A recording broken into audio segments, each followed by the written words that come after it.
Normally I don't do a lot of videos on ultra luxury SUVs, but I had to make an exception for the Lexus LX. So if you don't know, Lexus just redesigned it for its 4th generation, and a lot has changed, including the name. It now holds the number of LX600. So in the past, as you guys, if you don't know this, the LX came out back in 1995 as basically a replica of the Toyota Land Cruiser. It was called the LX450. It had an inline 6, and it literally looked just like the Toyota Land Cruiser, like no difference.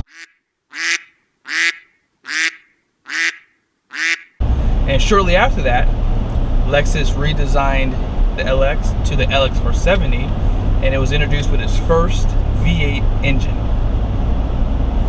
Fast forward into 2007, it was redesigned for the 3rd time, and it was called the LX570, which is probably one of my favorite, although I will say the LX470 was a little bit smaller and it was a little bit more capable off-road if that was something that you're into. But ironically, the 2nd and 3rd generations were the only ones that had V8s. The 1st gen had an inline 6, which was obviously a 6-cylinder. And for 2022, Lexus decided it was time to introduce a V6 to the lineup with twin turbos. Now this does seem to be the norm for a lot of SUVs, whether they be small or large. It seems like everyone's going to a twin turbo V6, so I don't know what I have to say about that. I like that Toyota really kept going with the V8. I know that it wasn't fuel efficient, but it was definitely a deciding factor probably for some people to go with that, because I think reliability plays a big role with that naturally aspirated setup too.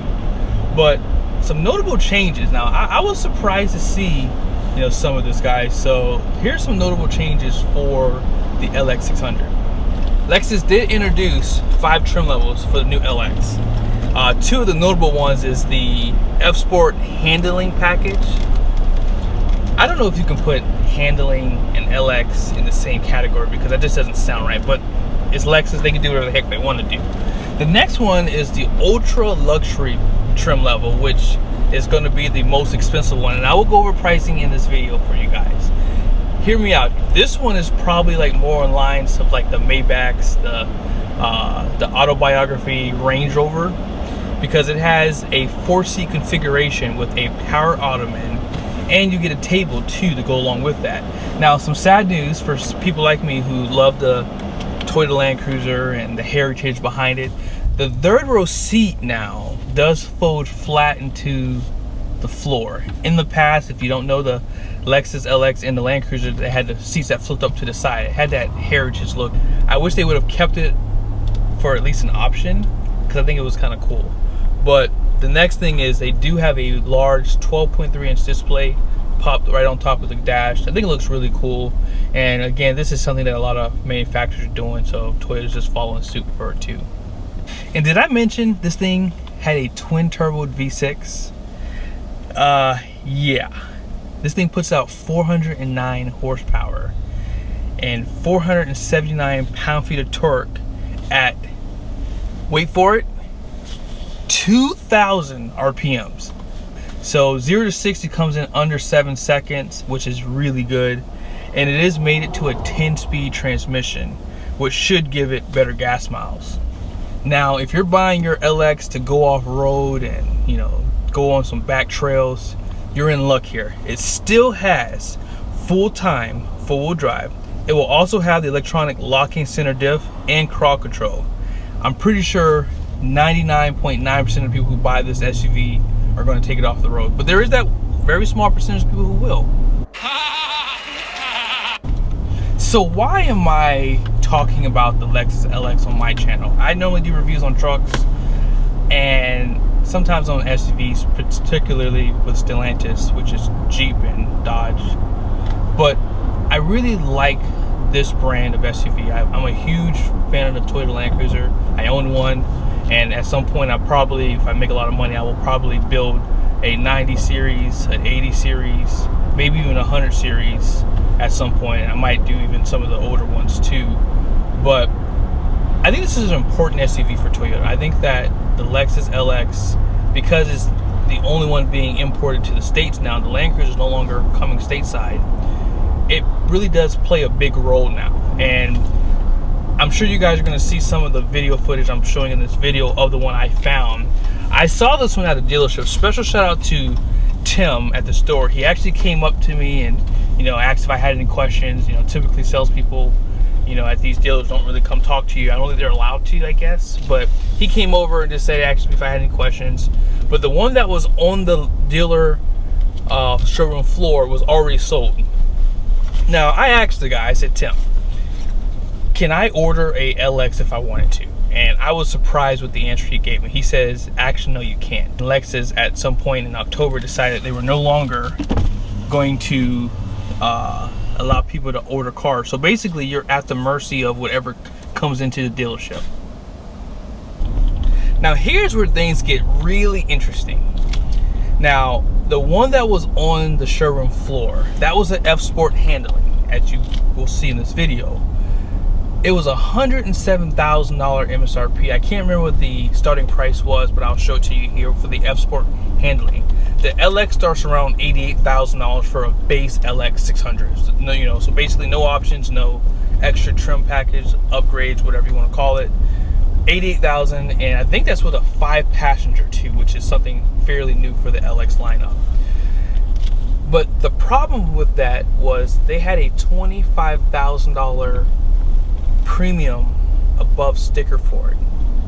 Now, when I worked at Toyota, I remember we had a Land Cruiser. I was a salesperson. This is years ago. It's probably back in 2008, 2009 timeframe.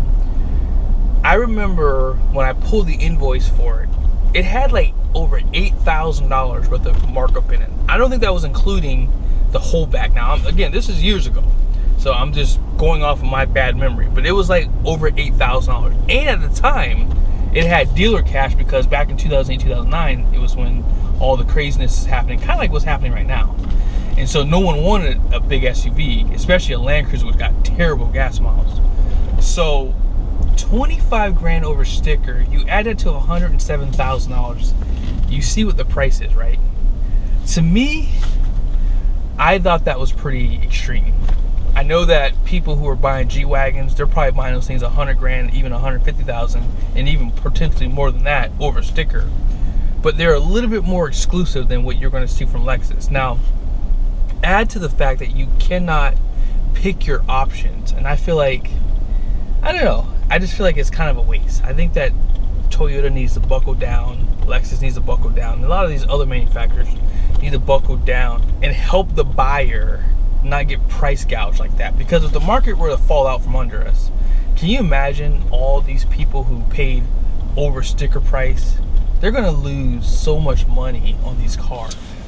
Now, if you are in the market for one of these, I'm sure there are dealers that won't gouge you that bad. But one thing that Tim said is they're really only gouging people. Well, he didn't say they're gouging people. He didn't use that word. I'm using that word. He said they're only charging more above sticker on the F-Sport handling and on the ultra luxury trim packages. So if you wanted just a standard LX600, it probably would be like maybe 3 to 5 grand over sticker.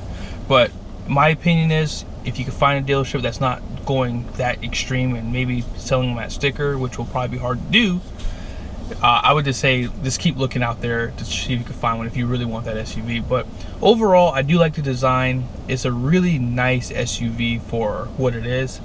One thing that Toyota and Lexus have been notorious for that particular model is reliability. I remember the Land Cruiser was built on a 25-year life cycle, so a lot of cars aren't built that way.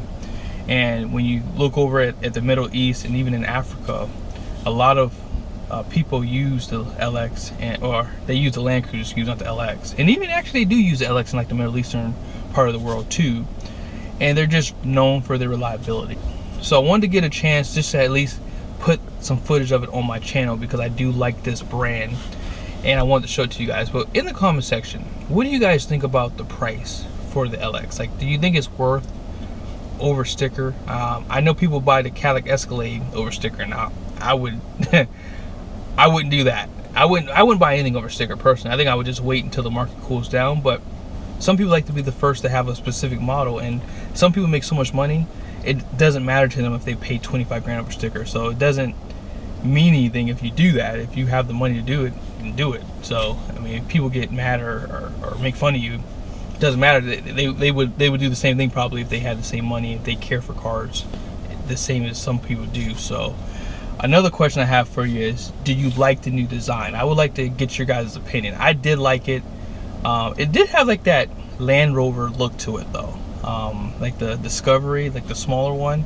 I noticed that with the exception of the spindle grille, and I know a lot of people are probably going to think that's controversial, but overall it had 22-inch wheels, which, you know, I guess, you know, with the way SUVs are looked at today, that seems to be like the norm. I mean, most SUVs now have 22-inch wheels on them, and the Escalade's been doing that for the last 5 to 7 years. But I hope this was helpful. Hope this was a kind of a different video for you guys. I am going to show you some pricing, and I want to show you just a few other things about it, and then that'll effectively end the video.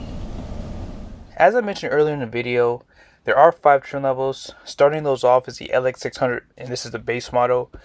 Price comes in at $88,245, and this does only have 5 passenger seating. So if you move up to a premium, you do get that seating for 7. It does have the adaptive variable suspension, and the F Sport handling is the next one up. So the price difference here, it's pretty big jump actually. This one's $96,345 for premium, and the F Sport handling is right over $100,000 at $102,345. Now this one's going to have the 22-inch forged wheels. I think this is the more popular design of what people are looking for today. But right next to this one is the Luxury. The Luxury is just a couple thousand more, and you just get a little bit nicer leather. You get a different wheel design, and then this one does come standard with the 25 speaker Mark Levinson. If you don't need the seating for 7 or even 5, they do have the Ultra Luxury at $127,345, and then as I mentioned, this does have that 4-seat configuration, and pretty much the same wheel design as the Luxury, just a little bit different color. And as far as the grills go, pretty much nothing changes there between these two. You just get a little bit more chauffeur interior, more or less. But as far as some of the colors go, you know, here's some of the colors you get for just the Luxuries and the base model and the premium. But of course, you have Eminent White, you have this Atomic Silver, green is back in, so they have this Nori Green, and Caviar is this color. It's like a grayish color. And then they have this Manganese Luster. I think that's how you say that. And as far as interior goes too, I mean, some of these colors are available, you know, for certain trim levels. So this one's going to be for like the base model, for example. This one is for the base as well. And then this is more for that premium interior upgrade. And then this is for the Luxury. So you get that wood trim and accents around the interior too. You can see that the Mark Levinson comes available with this Luxury too. You can see that around the interior. And then here's just a few other colors for Luxury, and then premium, and then this is going to be for that Ultra Luxury. So you see that diamond stitch here on the center console, and then this one's for the Luxury too. So a lot of cool interior colors. One thing I would like to point out with the LX is they do have an 18-inch wheel appearance package, and it does black out the grille. It gives you a smaller wheel, and it's all blacked out with blacked out mirrors and trim on the mirrors. So that's going to pretty much be all the wheel designs for the LX. And then for the F Sport handling, you just get the one and a few other interior colors here. Like you do have black onyx. I noticed that you cannot get a dark black in just the regular LX, so just keep that in mind if that's the color you want. Then they have these colors too.